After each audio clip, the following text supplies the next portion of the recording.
அடிக்கடி வந்துட்டு போவார்.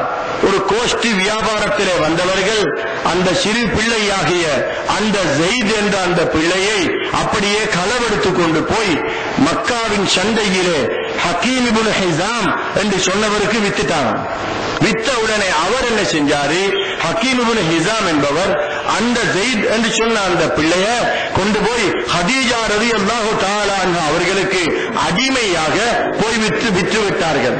அந்த ஜெயித் என்பவரை ஹதீஜா ரலியல்லாஹு தஆலா அன்ஹா அவர்கள் அடிமையாக வளர்த்துக் கொண்டிருக்கும் பொழுதுதான் கண்மணி நாயகம் முஹம்மது முஸ்தபா ஸல்லல்லாஹு அலைஹி வஸல்லம் அவர்களை தனது 40வது வயதிலே கண்மணி நாயகம் ஸல்லல்லாஹு அலைஹி வஸல்லம் அவர்களது 25வது வயதிலே திருமணம் முடித்தார்கள். 40வது வயதிலும் 18 வயது குமரி பெண்ணை போன்றுதான் இருந்தார்கள் என்று பலவிதமான சரித்திரங்கள் மூலம் நாங்கள் அறிகிறோம். அப்படிப்பட்ட நிலையில் கண்மணி நாயகம் ஸல்லல்லாஹு அலைஹி வஸல்லம் அவர்கள் எனக்கு கணவனாக கிடைத்து விட்டார்களே என்ற அந்த மகிழ்ச்சியில் சந்தோஷத்திலே ஜெயித் என்ற அந்த பிள்ளையை கண்மணி நாயகம் ஸல்லல்லாஹு அலைஹி வஸல்லம் அவர்களுக்கு ஹதீஜத்துல் குபரா ரலியல்லாஹு தஆலா அன்ஹா அவர்கள் ஹதியாவாக கொடுத்தார்கள். இப்பொழுது ஜெயித் என்ற பிள்ளையை காணவில்லை என்று தகப்பனார் ஹாரிசா தேடி தேடி தேடி அலைகிறார்.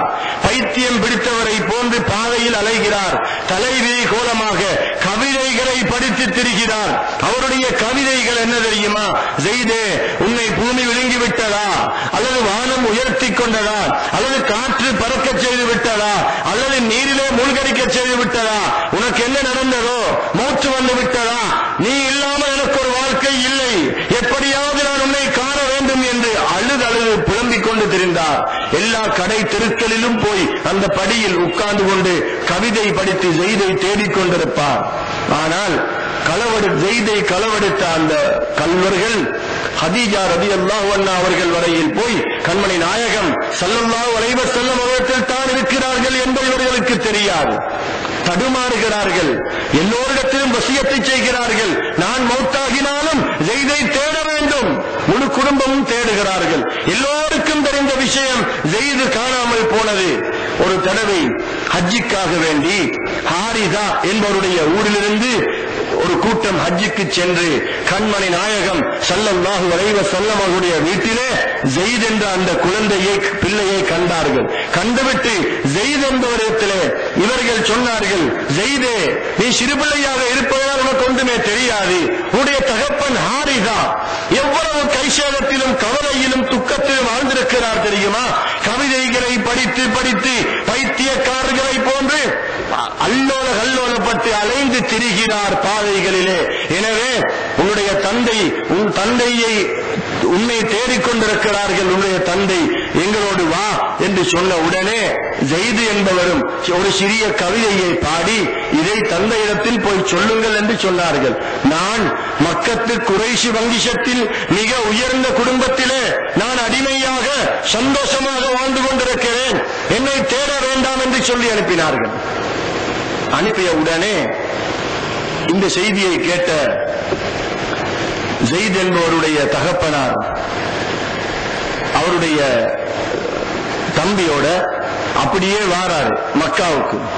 வந்து கண்மணி நாயகம் ஸல்லல்லாஹு அலைஹி வஸல்லம் அவருடைய வீட்டுக்கு வந்து நுழைஞ்சி ரசூல் ஸல்லல்லாஹு அலைஹி வஸல்லம் அவருடைய சன்னிதானத்தில் வந்து உட்கார்ந்தார். இந்த ஹாரிசா என்பவர் இன்னும் முஸ்லிமாக அல்ல, அவர் முஸ்லிம் அல்ல.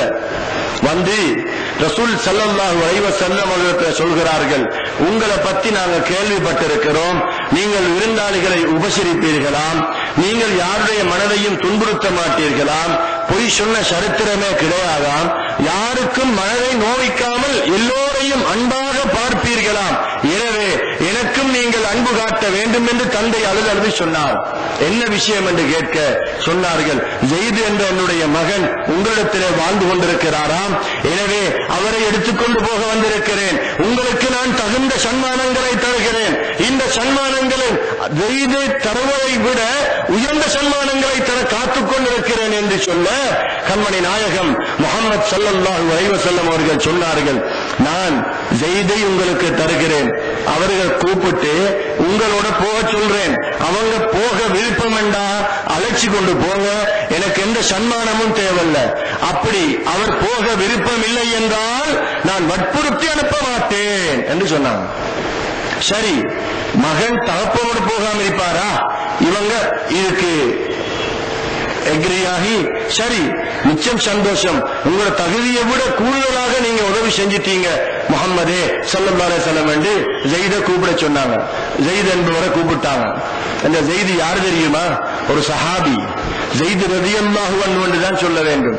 அவர்களை கூப்பிட்டு ஸைதே இது யாருன்னு தெரியுமா என்று கேட்க அவங்க ஸைத் ரலியல்லாஹு அன்ஹு சொன்னாங்க, யா ரசூலல்லாஹ், இது என்னுடைய வாப்பாவும் சிறிய தந்தையும் வந்திருக்கிறாங்க, என்னைய தேடி வந்திருக்கிறாங்க, இவ்வளவு காலம் என்னை தேடிக்கொண்டிருந்ததாக எனக்கு தகவலும் வந்தது யா ரசூலல்லாஹ் என்று சொன்ன உடனே அவங்ககிட்ட சொன்னாங்க, இப்ப ஸைதை நீங்க கூட்டி கொண்டு போங்க, விருப்பம் வந்தா கூட்டிக் கொண்டு போங்க. மகனே, நாங்க சன்மானங்களை முஹம்மது ஸல்லல்லாஹு அலைஹி வஸல்லம் அவர்களுக்கிட்ட கொடுக்க வந்திருக்கிறோம். நீங்க என் அருமை மகன், நீங்கள் இல்லாமல் என் வாழ்க்கையே போய் நான் மெலிந்து காணப்படுகிறேன், எனவே வாங்க போவோம் என்று கூப்பிட்ட உடனே நான் வரமாட்டேன், நீங்க போங்க, எனக்கு தந்தையும் இவர்களே, சிறிய தந்தையும் இவர்களே, இவர்களை விட்டு விட்டு ஒரு நிமிஷம் என்னால் இருக்க முடியாது தந்தையே என்று ஸைத் ரலியல்லாஹு அன்ஹு சொன்னாங்க. சிறு பிள்ளை சொன்ன உடனே தகப்பன் கேட்கிறாரு, தகப்பனிடத்திலே சுதந்திரமாக வாழ்ற மகன் தகப்பனுடைய சுதந்திரமான வாழ்க்கையை விட யாரோ ஒருவருடைய அடிமை வாழ்க்கை எனக்கு பெரியதாக தெரிகிறதா? அதுக்கு ஸைத் ரலியல்லாஹு அன்ஹு சொன்னாங்க, இந்த அடிமை வாழ்க்கை தான் எனக்கு உலகத்தில் மிக பெரும் பாக்கியம், இவர்களுக்கு அடிமையாக இருப்பதை விட இதைவிட பெரும் பாக்கியம் உலகத்தில் இருக்கிறதா? நான் வரமாட்டேன், நீங்க போயிடுங்க என்று சொன்ன உடனே இவர்கள் எப்படியோ கெஞ்சி கெஞ்சி அழைத்தாங்க, போகல. பிறகு கண்மணி நாயகம் ஸல்லல்லாஹு அலைஹி வஸல்லம் அவர்கள் ஸைத் ரலியல்லாஹு அன்ஹு அவர்களை கொண்டு வந்து மடியில உட்கார வச்சு, நான் ஸைதை என்னுடைய மகனாக ஆக்கிக் கொண்டேன், ஸைதை என்னுடைய மகனாக ஆக்கிக் கொண்டேன் என்று ஸைத் ரலியல்லாஹு தஆலா அன்ஹு அவர்களை அருமை மகனாக ஆக்கிக் கொண்டார்கள். எனவே அந்த ஸைத் ரலியல்லாஹு அன்ஹு அவர்கள் ரசூல் ஸல்லல்லாஹு அலைஹி வஸல்லம் அவர்களை விட்டு போக மாட்டேன் என்று பல தடவைகள் சொன்னதனால் அல்லாஹ் அவர்களை கண்ணியப்படுத்தி விட்டார். எனவே சஹாபாக்கள் எத்தனையோ பேர்கள் இருந்தார்கள், அப்படி இருந்தும் கூட ஸைத் ரலியல்லாஹு அன்ஹு அவருடைய பெயர் குர்ஆனிலே வருகிறது. ஒரு சம்பவத்திலே ஸைத் ரலியல்லாஹு அன்ஹுடைய பெயரை சொல்லி அல்லாஹ் தஆலா அந்த குர்ஆன் ஆயத்தை இறக்குகிறான். அல்லாஹ் தஆலாவின் நல்லடியார்களே, பேரன்பு பெருமக்களே, இதே போல மிகவும் உருக்கமான கல்வை தொடக்கூடிய சஹாபாக்களுடைய பெரும் பெரும் சம்பவங்கள் எல்லாம் நிறைய காணப்படுகின்றன. அது மட்டுமல்ல, ஒரு தடவை ஆயிஷா ரலியல்லாஹு தஆலா அன்ஹாவிடத்திலே ஒரு பெண்மணி வந்து, உம்முல் முஃமினீன் ஆயிஷா ரலியல்லாஹு அன்ஹா அவர்களே, நான் இப்பொழுதே ரசூல் ஸல்லல்லாஹு அலைஹி வஸல்லம் அவருடைய ரவுதா ஷரீஃபை பார்க்க வேண்டும் என்று சொன்னார்கள். அவர்கள் வஃபாத்தானதன் பின்பு பார்க்க வேண்டும் என்று சொன்னார்கள்.